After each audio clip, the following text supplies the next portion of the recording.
Salutare tuturor și bine ați venit pe canalul Alacrity. Astăzi este o zi cu totul specială pentru noi, pentru că lansăm oficial prima noastră serie de interviuri. Dacă nu ne cunoașteți încă, Alacrity este un ONG creat de tineri pentru tineri, cu scopul de a aduce știința mai aproape de voi. Eu sunt Gabriel și împreună cu colegii mei Lucian și Radian o să fim gazdele voastre de astăzi. Fiind primul episod, am dorit să fie cu totul special, așa că am avut niște invitați pe măsură. Pe ea ați văzut și la Vocea României și acum împreună cu trupa participă și la Eurovision. Doamnelor și domnilor, bun venit, Alexandra! Bună! Mulțumim frumos pentru invitație, mă bucur că noi suntem primii și sper că o să fie o discuție ca lumea. Așa sperăm și noi. Felicitări pentru pre-party de la Oslo. Am văzut că ați urcat pe locul 12 la pariuri, la pariuri și da, pe da. locul 6 în scoreboard. Da, exact. Mulțumim frumos, a fost foarte tare experiența. Ne-am bucurat la maxim, am cunoscut mulți artiști ca lumea. Cum se simte fizic trecerea dintr-un laborator de fizică, unde totul este calm, liniștit, calculat, către o scenă rock, unde totul este o nebunie, haos? Păi, ca și în fizică, ca și în știință de altfel, și în muzică sunt foarte multe variabile, ca să zic așa. Adică, de fiecare dată când făceam câte un experiment la facultate, nu știam 100% cum ar trebui să arate sau datele experimentale poate n-arătau atât de bine față de datele teoretice, dar cam așa e și în muzică. Noi ne dorim un anumit standard, vrem să fim cât mai sus, și asta depinde foarte mult de munca pe care o depunem și de cum este ziua respectivă. Muzica rock este adesea percepută ca un mediu dur, preponderent masculin. Cum îți găsești și îți impui vocea atât la propriu cât și la figurat, ca femeie în acest gen muzical? Păi sunt înconjurat într-adevăr numai de băieți alături de mine. Ce? Da, numai băieți enervanți. A? Numai băieți enervanți. Nu e adevărat. Un pic. Doar unii. Doar unii. Nu, glumesc. E un mediu plăcut aici. Mă simt, e un spațiu safe, ca să zic așa. Nu e tot timpul ușor, adică într-adevăr se simte câteodată că fiind fată, parcă au fost momente în care a trebuit să demonstrez că merit locul în această lume a rock-ului care e percepută fiind a bărbaților și a masculinității, dar eu nu o văd deloc așa. Este despre ceea ce vrei să transmiți și despre mesajul pe care îl susții cu tărie. Și mă bucur că am trecut prin toată experiența de până acum să trec din mai multe genuri muzicale ca să ajung înapoi la rock, fiindcă îmi place foarte mult asta și noi ca trupă. Acum am început să compunem niște piese mult mai heavy și mai metal, de fapt zona care ne place și care ne face să ne simțim foarte bine. Dar pentru mine e foarte important că i-am pe ei alături de mine. Ai declarat că Lady Gaga este idolul tău și acest lucru se poate observa și în piesa Choke Me. Ai fost deseori comparată cu ea și ai mai declarat într-un interviu că primul tău idol a fost Michael Jackson, însă aceștia sunt cântăreți preponderent pop. În zona rock ai astfel de idoli? Mie îmi place să îmi place să nu încadrez artiștii în genuri muzicale. Adică Lady Gaga, din punctul meu de vedere, muzica ei, ok, este în mare parte pop, dar energia de pe scenă ea e un rockstar, de fapt. Adică energia este de rock, foarte metal, aș putea spune. La fel și Michael Jackson. Michael Jackson a avut influențe rock. Și da, mă bucur foarte mult, e un compliment imens să fiu asemănată cu acești artiști pe care i-am urmărit de când sunt mică, de pe scena de rock. Îmi place foarte mult Bring Me The Horizon, la ora actuală. Îmi plac Sleep Token și aici ar vreau să spună fiecare dintre colegii mei care sunt Așa artiștii. am dorit și noi să știm. Bun, așa și ca să-i prezint, Matei, basistul nostru. Salut! Sunt Matei, cânt la bas. Stai, nu, Nu, și spune cântărețul. Ce idol ai? Da, ce trupă, acum, în scena asta, Spirit Box, cred. Pentru mine... Luca Toboșanu. Da, bun. Pentru mine Thornhill și Tesseract, for sure. Thomas, Piano Man. Eu sunt Thomas, Piano Man. Nu prea ascult foarte mult din genul ăsta metal. Nu știu, Bring Me The Horizon. I don't know. De unde? Dintre Michael Jackson? Oh, Michael Jackson îmi place, îl ador. Hai zi, la tine e Da. mai interesant. Spune cine ești și place cât. Da. Sunt Bogdan, cânt la chitară și un pic mai departe. Da. Îmi place orice trupă de progressive metal există în scena actuală, da, sau cam zis toate. Sleep Token este trupa mea preferată, Thornhill, Spirit Box, orice. Da. Deci foarte divers. În regulă. Și atunci când cântați live, lăsați lucrurile să curgă pur intuitiv sau intervine și mintea analitică? Aici trebuie să ne controlăm respirația, aici intervenim pe frecvențele de chitară, spre exemplu. Cred că e un echilibru, nu? Mie așa mi se pare. Noi suntem mai mult pe modul go with the flow. Da, bine, acum, da, stai că nu știu dacă te-ai auzit. Da, ziceam că suntem mai mult pe modul go with the flow, noi ca grupă, cred, Da. ca și colectiv. Ne Eu- place să ne distrăm. Da, e adevărat, ne place foarte mult să ne distrăm pe scenă și foarte multe momente în care e improvizație totală. Bineînțeles că avem piese făcute live astfel încât, nu știu, să fie un loc în care cântă publicul sau se aplaudă sau chestii de genul. Dar acum pentru Eurovision trecem la nivelul următor și anume să gândim și ceva regie pe lângă toată interacțiunea dintre noi. Am Deci observat. e mai diferit puțin. Ai postat la story cum te pregătești deja pentru scena mare în Viena. Da, mai dăm câteva picături așa, dar nu putem să spunem foarte multe, că preferăm să fie o surpriză și să vadă lumea direct în mai ce se va întâmpla. Salut, eu sunt Salut. Lucian și acum o să pun câteva întrebări, o mică tranziție către știință. Am observat un detaliu super tare și anume că videoclipul ultimei voastre piese a fost filmat chiar în cadrul Facultății de Fizică. Cum a venit ideea asta și cum a fost să aduceți atitudinea rock pe holurile facultății? Mi-a venit ideea când eram în timpul unui curs și am deschis telefonul și am notat ideile și cum aș vedea eu videoclipul la piesa asta și am zis că mi-ar plăcea foarte mult să fie filmată în Facultatea de Fizică, tocmai ca să arăt dualitatea dintre artist și partea de știință, care m-a pasionat toată viața mea. Nu știam dacă vor accepta profesorii să filmăm un clip muzical în asta era altă facultate. întrebare. Ce părere au avut profesorii când au auzit sau au văzut acest lucru? Am sunat-o pe una dintre profesoarele noastre de la facultate, pe doamna Chilom, și am spus că am această idee și toți profesorii ne-au susținut, adică au zis, da, normal, te ajutăm, Alexandra, cum să nu, și chiar mă bucur foarte mult. Profesorii noștri de la facultate de fizică sunt persoane foarte deschise spre viitorul tinerilor și vor să avem activități extra, nu doar învățat, nu doar focus pe carte, ca să zic așa. Și totul mi-a reacționat foarte bine în facultate când am propus și le mulțumesc că au acceptat.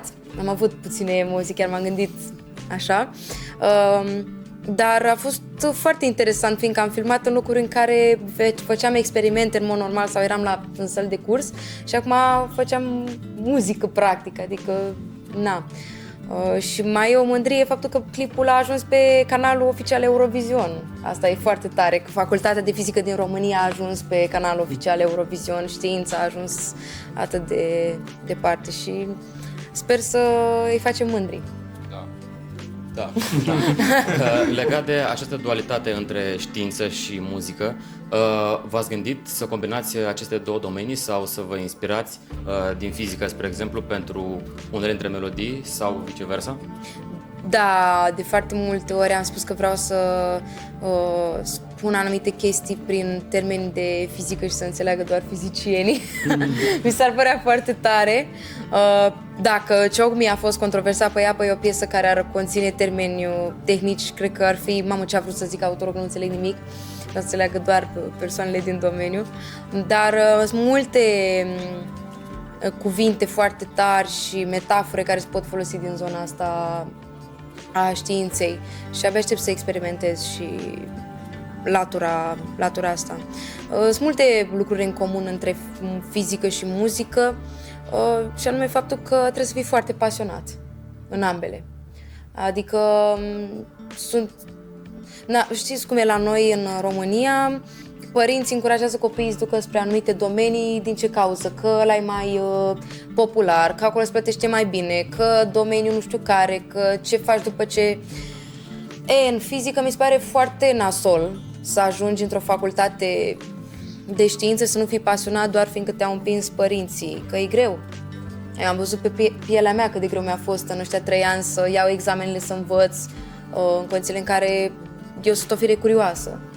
Dar, da, ce să zic, îmi plac ambele foarte mult.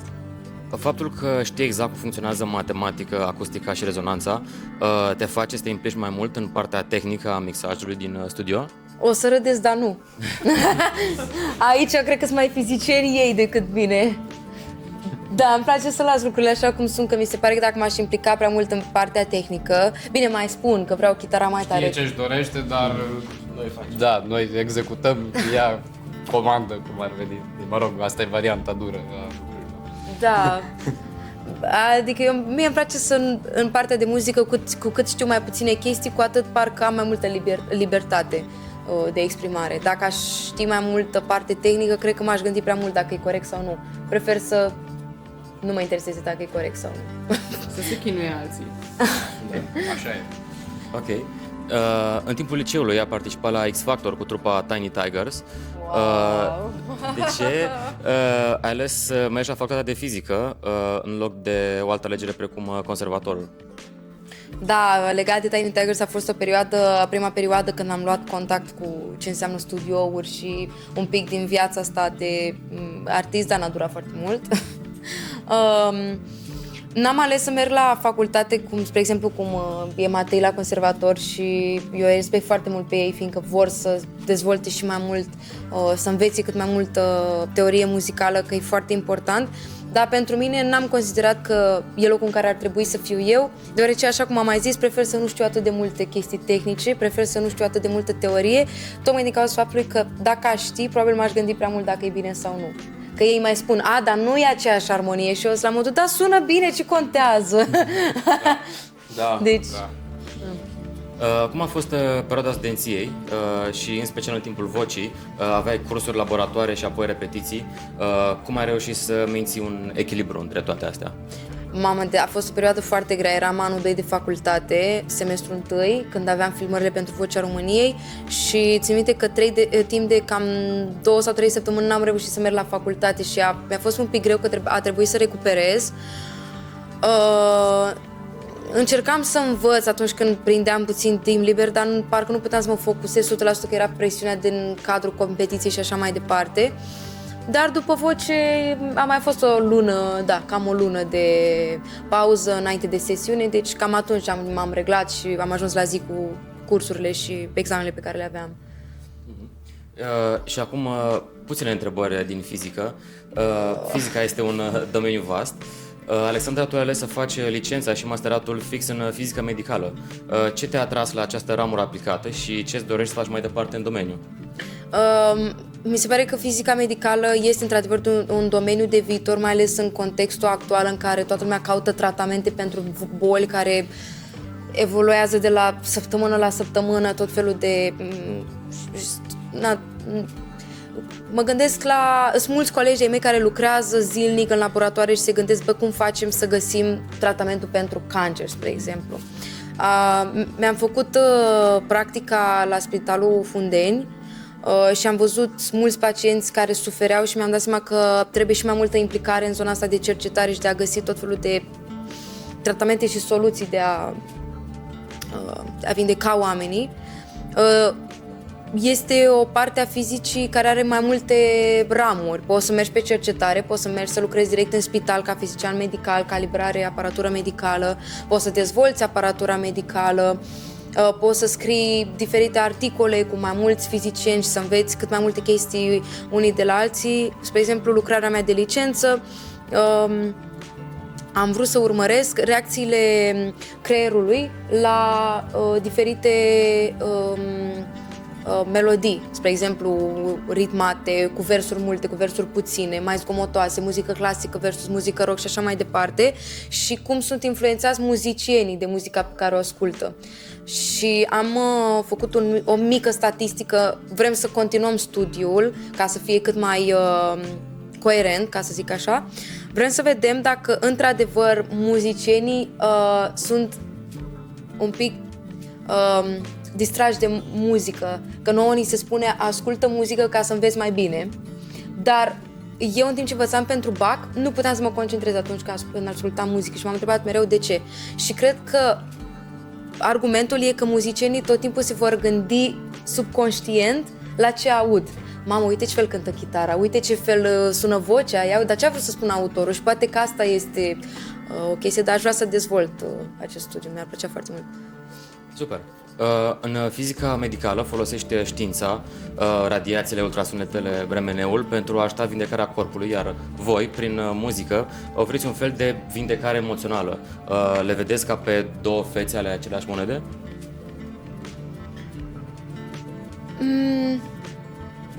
Muzica vindecă în general și eu o văd ca pe un jurnal. Și atunci când, nu știu, nu mă simt ok sau așa, de fiecare dată când ascult muzică, parcă am un boost de fericire. Iar legat de ce aș vrea să fac în viitor e să reușesc la un moment dat să le îmbin, să găsesc partea comună. Spre exemplu, chiar mă gândeam la chestia asta, cum putem să combatem noi, nu știu, diferite probleme la modul depresie, anxietatea prin muzică. E posibil ca mintea noastră, creierul nostru, să aibă nevoie să asculte un anumit gen muzical sau cu anumite frecvențe sau... Da, și noi să nu știm chestia asta, doar un studiu să ne poată arăta că de fapt creierul tău în momentul ăsta, ca să se simtă mai ok, are nevoie să asculte Eminem, nu știu. Dar tu să crezi că orice gen muzical te ajută și e posibil ca chestia aia fixă să te ajute mai mult decât altceva și da, mi se pare că sunt destul de strâns legate aceste domenii. Ok. Și ultima întrebare din partea mea. Domeniile tehnice încă au reputația de a fi băiețești. Ai simțit că trebuie să muncești dublu ca femeie în STEM pentru a fi luată în serios? Și cum reușești să înghesui masterul, concertele și viața personală în doar 24 de ore? Când am intrat la facultate, asta e funny doar, a venit cineva la mine, nu contează cine, și mi-a spus că, dar tu n-ai față de facultate de fizică. Eram, poftim, există fețe speciale pentru facultatea de fizică sau politehnică sau, nu știu, litere, filozofie și așa mai departe? Păi nu, dar trebuie să arăți într-un anumit fel ca să fii aici, că, na. Nu mi s-a părut că a trebuit să depun mai mult efort decât colegii mei, în niciun caz. Cred că de fiecare dată atunci când învățam și când depuneam, când prindeam timp liber ca să învăț, atunci se arăta că nu contează mediul din care provii sau nu contează dacă ești fată sau băiat, sincer. Nu consider că sunt joburi pentru femei sau bărbați. Consider că sunt joburi pentru oameni care își doresc să facă asta, pentru oameni care sunt pasionați, fiindcă am întâlnit foarte multe fete, femei, dornice, ca mâna lor să fie acolo și să poată ajuta societatea, mai ales România, să se dezvolte mai mult pe partea asta de știință și tehnică. Suntem o țară europeană care trebuie să ridice la anumite standarde și problema ar fi fost dacă nu exista mintea, dar sunt multe valori și multe minți sclipitoare în țara asta, deci cred că nu ducem lipsă, sincer. Ok, super. Sunt Radian și acum o să încep cu întrebările mai random. În primul rând, în medicina de urgență se știe că ritmul perfect pentru manevrele de resuscitare sau CPR este între 100 și 120 de bătăi pe minut. Dintre toate piesele tale de rock până acum, ai vreuna care ar avea tempul perfect pentru a salva o viață? Sau una care este așa foarte life-saving. Choke me e pe acolo ca și BPM. E peste 120. E pe la 120, cred, acolo îmi dă. 120 ceva. Da, deci e prin zonă. Deci, cum vine chestia asta că colegii mei au răspuns la întrebarea? Mersi. Da. Multe piese cam Chiar. în același tempo. Nu știu să... Da. Asta e un ritm neutru. 120 este aproape, este ritmul mersului, este Da. primul lucru pe care... Da. Vieții. Deci de asta. Eu mi-aș dori la un dat să compunem cât mai multe piese de genul... da, Veți facem una special pentru asta, dacă... să sperăm că nu e nevoie de așa ceva. În regulă. Și credeți că aveți o melodie care are cel mai alert tempo pe care l-ați mai auzit vreodată? Sau... Delilah nu e așa alertă, nu? Nu este. Hitul care nu-i Piesa lansat. pe care urmează să o lansăm, da. Avem o piesă... Avem piese la 140. Wow. 160. Și Delilah este. 160. Mamă. 160 BPM e Foarte tare, strong. deci... Da. Vai de capul meu, țineți-vă. Da, rămânem pe Spotify și pe rețele să vedem. Da. Abia aștept. Bun, și... asta e o întrebare mai interesantă. Care cercetător sau fizician din istorie pe care îl știi tu crezi că ar fi în primul rând la concert pentru voi? Care credeți că ar fi cel care ar sta așa făcând headbanging sau intrând într-un mosh pit la voi la concert? Eu zic tot timpul Albert Einstein. Mi se pare că Einstein, dacă era acum, era un metalhead, clar. Din preză. Da, exact. Eu cred că Einstein era tobar. Da. Da, eu Wow. cred că așa ar fi fost toboșar. De ce râzi? Mi se pare genul care ar putea să fie toboșar și... Da. Eu imaginez până să-l vezi acolo toboșar. Da. Și Newton probabil ar fi fost ceva pianist, eu așa mă gândesc. Mai clasic, mai... Dacă tot e gen mecanică clasică, Da. e mai așa, mai armonic. Exact, da. Einstein, ar fi foarte haotic, probabilistic, chiar spun. Da, exact, da. Ok. Bun, și acum o să trecem la întrebarea de încheiere, dacă e ok. În primul rând, ai fost vreodată presată de cei din jur, de familie sau prieteni sau colegi, să alegi o singură cale, să ți se spună lasă muzica și fii serioasă cu fizica sau chiar invers? Părinții mei când eram mică, mă rog, când trebuia să mai aleg facultatea și unde aș fi vrut să merg să studiez, mi-au spus că mamă, noi nu avem banii din lume să putem să te susținem pe calea asta a muzicii, că știi că trebuie să investești și așa, și au dreptate, adică înțeleg perfect de ce ei mi-au spus că trebuie să am și un plan B. E explicația cea mai logică, așa este, în muzică trebuie să investești și timp și bani. Dar asta a fost singura chestie, niciodată nu mi-au spus mergi la facultatea aia că așa trebuie. Nu mi-a spus niciodată mergi la medicină sau fă-te polițist sau eu am fost cea care am zis mama azi mă fac chirurg, nu mâine mă fac polițist, acum vreau fizician și așa mai departe. Dar cred că la niciunul dintre noi a existat vreodată chestia asta în familie să... Nu, maxim au fost de ce ar fi bine sau de ce n-ar fi bine, fiecare cu părerile lor. Dar din fericire suntem toți din familii care ne-au susținut și au avut încredere în noi. Ok, ne apropiem de final și aș vrea să ne întoarcem puțin la misiunea noastră de la Alacrity. Noi suntem un ONG care se fixează pe STEM Education, mai ales în domeniul studenților și al elevilor. Noi dorim să oferim un spațiu comunitar, cât și cursuri pentru cei defavorizați, cât și cei care încă nu știu care este calea lor în viață și care sunt interesați mai ales de STEM sau de STEAM, că avem și câteva cursuri și în The-Arts. Lucrăm mult cu tinerii care sunt fix în punctul acesta în care trebuie să-și aleagă drumul. Și ultima întrebare de la mine este dacă o adolescentă se uită acum la noi și este pasionată de științe exacte, precum matematică sau fizică, dar iubește și arta și e frică de faptul că va trebui să renunțe la una dintre ele, ce îi spune din experiența ta? Spun faptul că suntem diferiți și fiecare om percepe oboseala, presiunea altfel și este total ok. În cazul meu am putut să le fac pe ambele. Au fost momente în care a trebuit să mă acces pe una mai mult sau pe cealaltă și așa mai departe, dar am prioritizat orele de somn, indiferent de ce se întâmpla, chit că nu învățasem destul pentru un examen, pentru mine conta mai mult să dorm și să mă odihnesc și să am grijă de corpul meu. Și cred că atunci când ești pasionat și când există iubire față de aceste domenii, cel mai important, cred că poți să faci imposibilul. Pare foarte greu, într-adevăr, și poate că părinții se sperie de chestia asta, că cum poți să te împarți, dar cred că există un echilibru în toate, că și eu, deși am făcut anii ăștia de facultate și cu muzică și așa mai departe, am găsit momente în care să mă văd cu prietenii mei, în care să mă joc cu ei Roblox și Minecraft, adică n-a fost atât de dificil.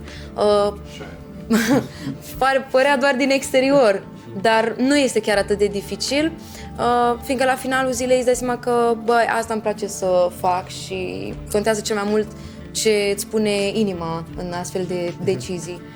Mai ales atunci unde intervine pasiunea, mi se pare de 10 ori mai ușor. De ce îi spune că este un mix între pasiune, cât și această balanță între work și life? Da, exact. E un echilibru. Știm foarte bine că nu există echilibru la absolut, dar contează foarte mult să ai niște priorități, care sunt prioritățile fiecăruia dintre noi și le știm foarte bine. Poate că pe unii ne ajută să le scriem sau doar să le avem foarte bine printate în cap sau în minte. Dar pe mine m-a ajutat foarte mult să-mi știu valorile și să știu ce îmi doresc. Adică chiar dacă n-am avut un plan fix, știam că, eu vreau, spre exemplu, eu vreau să termin facultatea asta. Nu știu cum, dar vreau să o termin. Nu m-am gândit cum iau examenele, cum... Mi-am pus scopul. Te-ai ancorat de ceva și ai spus că te duci până la capăt și Da. de asemenea te-ai ținut de principiile tale, nu? Exact, da. Nu m-am abătut de la principiile mele și de fiecare dată când mi se părea greu, chiar și în fizică, când mai aveam momente, aveam examene, mă puneam și învățam, nu știu, la fizică nucleară, mă frustram că nu înțelegeam și apoi îmi dădeam seama, revenind, ce s-a întâmplat la Cernobâl, ca să mă ancorez în ceva care mă pasiona, după ce aveam foarte multă tehnică și așa. Ce? Pasionează ce s-a întâmplat la Cernobâl. Pe toată lumea pasionează chestia asta. Da. Foarte multă lume e pasionată de ce s-a întâmplat la Cernobâl, ca să nu se mai întâmple a doua oară. Da, este un eveniment global și a fost și ceva foarte aproape de noi. Exact, și tocmai de asta spun că trebuie să fim foarte aware de lucrurile care s-au întâmplat în trecut, ca să nu se mai repete și să știm noi, oamenii din domeniul ăsta, cum să prevenim astfel de dezastre. Da, și de aceea este bine să îmbinăm atât istoria, ceva mai uman, cât și până și științele și domeniul Da. tehnic, nu-i așa? Da, deci la mine abia în anul 3 de facultate am făcut istoria fizicii, dar mi s-ar părea esențial să se înceapă din anul 1. Și un soi de etică conturată în zona asta a științelor. Știu că suntem cu toții, e ok să nu fim de acord cu anumite chestii și să existe contradicții, dar cred că un fizician la început de drum trebuie să știe foarte bine istoria. Contează foarte mult să știi istorie, mai ales istoria din ultimii 100 de ani. Am înțeles. Și un ultim lucru aș vrea să vă întreb pe toți. Dacă ar fi ceva ce ați schimba la sistemul acesta de educație, atât universitar cât și liceu, un mic lucru, orice, de la cum ar trebui să interacționeze colegii între ei sau materii sau orice, ce ar fi? Eu sunt și teoretic profesoară de fizică după ce am terminat acești ani și dacă aș începe să predau la școli, pentru mine ar fi foarte important ca să-i fac pe copii să fie curioși. Mi se pare că curiozitatea noastră, când eram micuți prin clasele mici de anumite cadre didactice, era cum să spun, estompată într-un fel. Nu era greșit să întrebi de ce sau era greșit să nu știi chestii. Era la modul, aoleu, dar cum să nu știi asta, că e foarte ușor. Și la fel și noi între colegi. Pe mine chestia asta cu dar tu n-ai știut tema, dar să știi că era foarte ușor. Dar nu te-am întrebat dacă a fost ușor sau greu. Vreau să știu dacă pot să mă ajut sau nu. Dacă a fost așa de ușor, păi ajută-mă. Deci aș încerca să implementez în mințile copiilor, a elevilor, chestia asta de empatie și de a ne ajuta între noi cât mai mult. Gândirea logică, gândirea critică, mi se pare foarte important, mai ales la orele de istorie și, da, istorie, educație civică și așa mai departe. Și aș crea programe speciale, adică dacă noi vedem că sunt copii orientați spre partea matematică, fizică și așa mai departe, sau limbă română, limbi străine, să le putem da ocazia să se focuseze mai mult pe ele.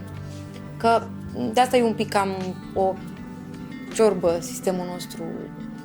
Că trebuie să le înveți pe toate bine, nu trebuie să le știi pe toate bine. E ok să iei câte puțin și unde știi că ești bun să te focusezi acolo. Am înțeles. Sunteți ok? Suntem de acord cu tine. Altă opinie? Sunt gardienii mei. Da, cam asta, nu știu, băieți, dacă mai aveți ceva de adăugat aici, că cu toții încă suntem în sistemul educațional. Ai spus totul perfect. Mulțumesc! Mulțumesc!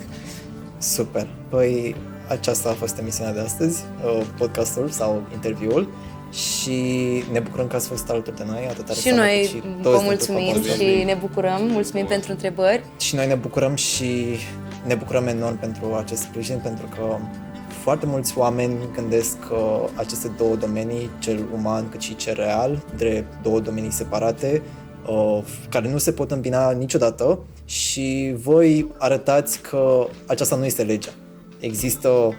Există posibilități de a uni aceste domenii pentru a face cât mai mult bine și asta încercăm să facem și noi și vă mulțumim pentru tot. Foarte bine și mai aveam de adăugat faptul că nu sunt singura care face chestia asta. La mine în facultate sunt și pianiști, sunt și toboșari, sunt și chitariști, sunt și basiști, sunt persoane care desenează, sunt dansatori și mi se pare foarte tare. Da. Super. Vă mulțumim foarte mult. Și noi vă mulțumim.